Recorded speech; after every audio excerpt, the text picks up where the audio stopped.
The sun was dipping low over Juniper Lane, a quiet stretch of road winding through the pine-dotted outskirts of Willow Creek, North Carolina. Elias Carver, a 42-year-old Army veteran and part-time legal aid volunteer, drove his weathered pickup truck home from a community workshop. He'd spent the evening mentoring young veterans on navigating VA benefits, his voice steady as he shared lessons from his own transition out of service.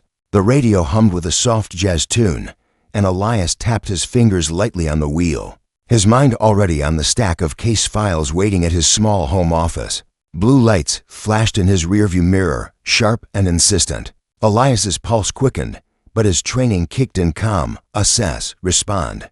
He signaled, eased onto the gravel shoulder, and cut the engine. Both hands stayed on the wheel, visible. Steady. He'd been through enough checkpoints in Iraq to know the value of clarity in tense moments. His phone, resting in the center console, was already recording audio, a habit he'd picked up after years of hearing stories from clients about questionable traffic stops. The officer approached, his boots crunching on the gravel. The nameplate on his uniform read T. Hargrove. Tall, with a square jaw and a practiced scowl, Officer Trevor Hargrove carried himself with the confidence of someone who knew his authority.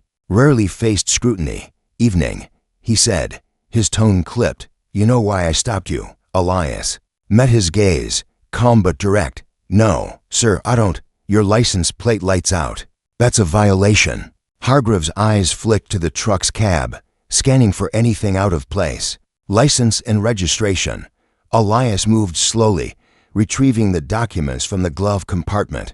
"I had the truck serviced last month," he said evenly. "The lights were checked. All good." Hargrove smirked, barely glancing at the papers. "Step out of the vehicle." "Am I being detained, sir?" Elias asked, his voice steady. "The recorder's still running."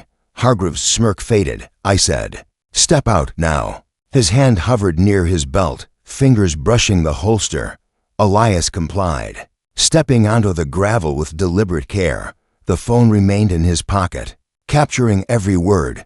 Hargrove patted him down, his movements rougher than necessary, then circled the truck, shining his flashlight at the license plate.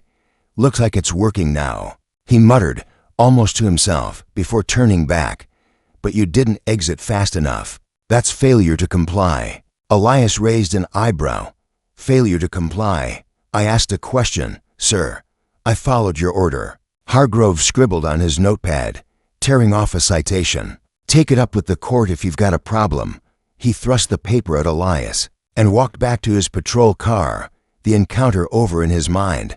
Elias stood still, the citation in hand, watching Hargrove's taillights disappear. The jazz tune resumed as he restarted the truck, but his mind was no longer on music. He checked the license plate light bright and functional, just as he'd known. He snapped a time-stamped photo, then drove home, the citation resting on the passenger seat like a challenge. Back at his modest bungalow, Elias didn't sleep. He sat at his kitchen table, a single lamp casting shadows over his legal pads and laptop. The citation was vague, citing failure to comply with a lawful order under North Carolina's obstruction statute. It was flimsy, the kind of charge that relied on a judge's deference to a badge. But Elias wasn't most defendants. He'd earned a law degree after his military service, not to chase high-profile cases, but to help people like the veterans. He mentored people who couldn't afford to fight back. He opened a drawer and pulled out a folder labeled Willow Creek PD.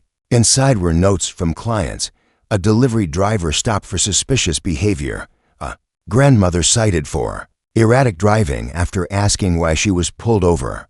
Hargrove's name appeared in 3 accounts, each marked by vague charges and dropped cases. Elias added his own encounter to the list, his pen moving with precision. This wasn't just about him. It was about a pattern, one he'd seen too many times. The next morning, Elias filed a public records request for Hargrove's traffic stop history. He contacted a former Army buddy, now a private investigator, to cross-check citation data. He reviewed North Carolina's traffic and obstruction laws, memorizing key clauses. By noon, he drafted a motion to represent himself in court, his handwriting neat and deliberate. This wasn't anger driving him, it was purpose. He'd faced worse odds in war zones. A small-town courtroom was just another mission. Elias spent the next 2 weeks preparing. He tracked down former clients who'd mentioned Hargrove, visiting them quietly. A mechanic named Jamal told him about a stop where Hargrove claimed his brake lights were dim, only to drop the charge after Jamal paid a fine. A nurse, Maria, shared how Hargrove ticketed her for obstructing an investigation when she questioned a search of her car. Each story was a thread, and Elias wove them into a tapestry of evidence. He practiced his arguments in his living room, pacing past a framed photo of his old unit, taken in 2009 after a grueling mission in Kandahar. It reminded him why he fought not for glory, but for those who couldn't. By the time the court date loomed, Elias had 3 folders, one with statutes, one with witness statements, and one with his own video evidence, pulled from a dashcam he'd installed after hearing too many stories. Word spread quietly in Willow Creek. A few veterans from his workshop showed up at his office, offering support. A local barber mentioned Hargrove's name in hushed tones, saying he'd heard similar stories for years. Elias didn't promise victory, only fairness. If we don't question this, he told them, it keeps happening.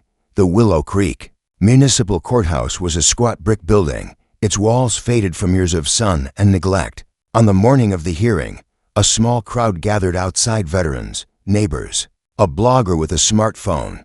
Inside, Elias arranged his folders on the defendant's table. His gray suit pressed but unpretentious.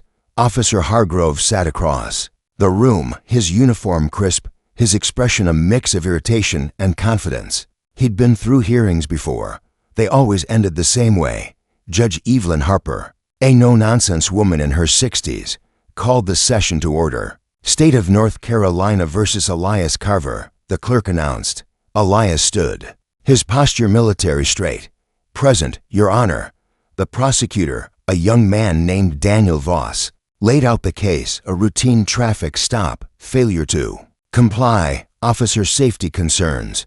It was a rehearsed script, delivered with the boredom of routine. Then it was Elias's turn. Your Honor, he began, his voice clear and measured. I'd like to submit Exhibit A, a dashcam video of the entire stop, unedited, with audio. The room stirred. Voss hesitated, but offered no objection. Elias connected his flash drive to the court's AV system, and the screen flickered to life. The video showed everything: Elias's calm compliance, Hargrove's aggressive tone, the functioning license plate light. The courtroom was silent except for the faint hum of the projector. When it ended, Elias faced the judge. This is the full encounter, Your Honor. No resistance, no threat, just questions about my rights. Judge Harper's eyes narrowed as she jotted notes. Hargrove shifted in his seat, his jaw tight. Voss cleared his throat. The video is noted, but the charge stems from the defendant's delay in exiting the vehicle. Elias didn't miss a beat. Your Honor, asking if I'm detained isn't obstruction, it's my right. The charge was filed to punish me for questioning authority, not for breaking any law. The judge leaned forward. Mr. Carver, you're representing yourself. Are you prepared to cross-examine the officer? Yes, Your Honor. Elias approached Hargrove, who'd taken the stand. Officer, you stated I was non-compliant. Did I raise my voice? No, Hargrove muttered. Did I refuse to exit the vehicle? You delayed by asking a question. How many seconds passed between your order and my compliance? Hargrove faltered. I don't recall exactly. The video shows 7 seconds. Is that a delay justifying an obstruction charge? Hargrove's silence spoke louder than words. Elias stepped back. No further questions.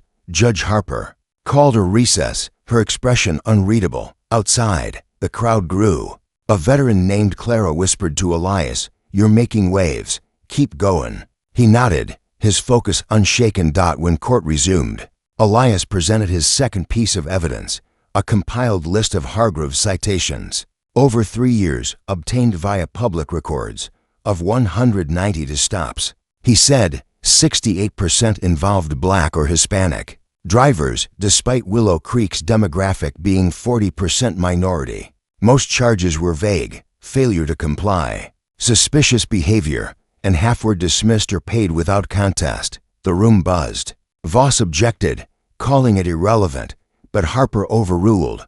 "I'll allow it. This speaks to credibility." Hargrove's confidence cracked.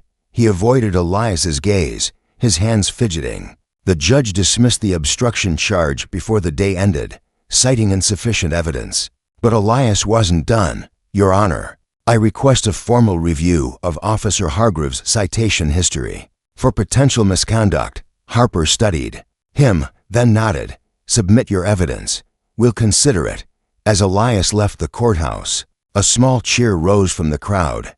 He didn't smile, but his steps felt lighter. The fight was far from over. News of the hearing spread like wildfire. The Willow Creek Gazette ran a story.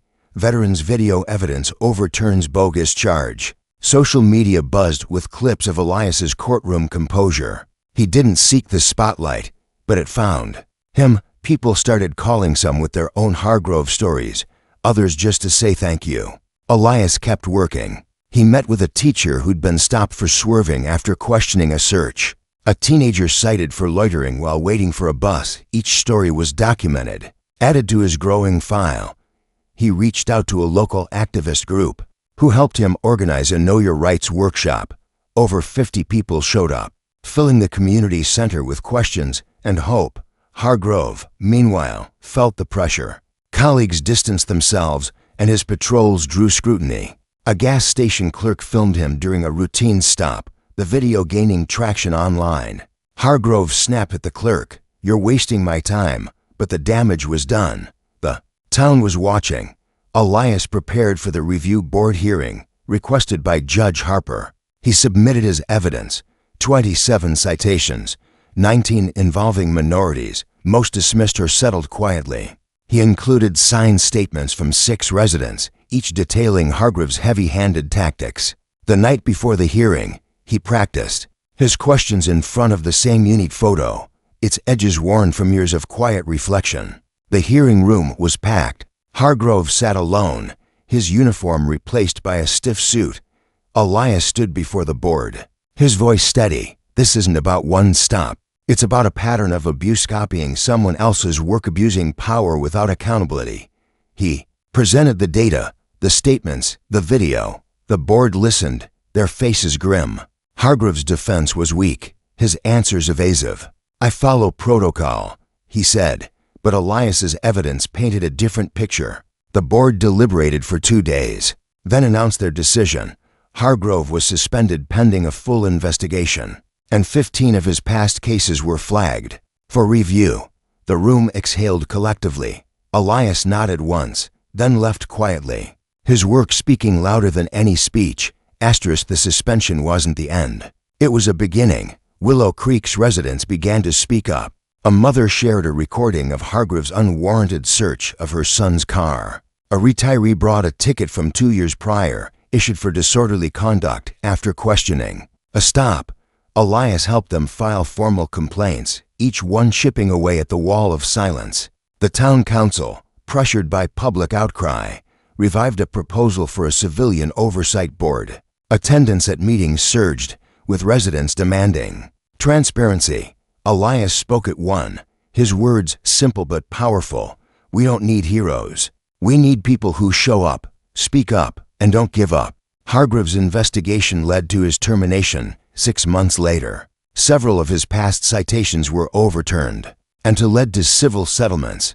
Elias didn't celebrate. He kept working, helping others contest their tickets, teaching veterans their rights, and mentoring a young law student who'd been inspired by his case.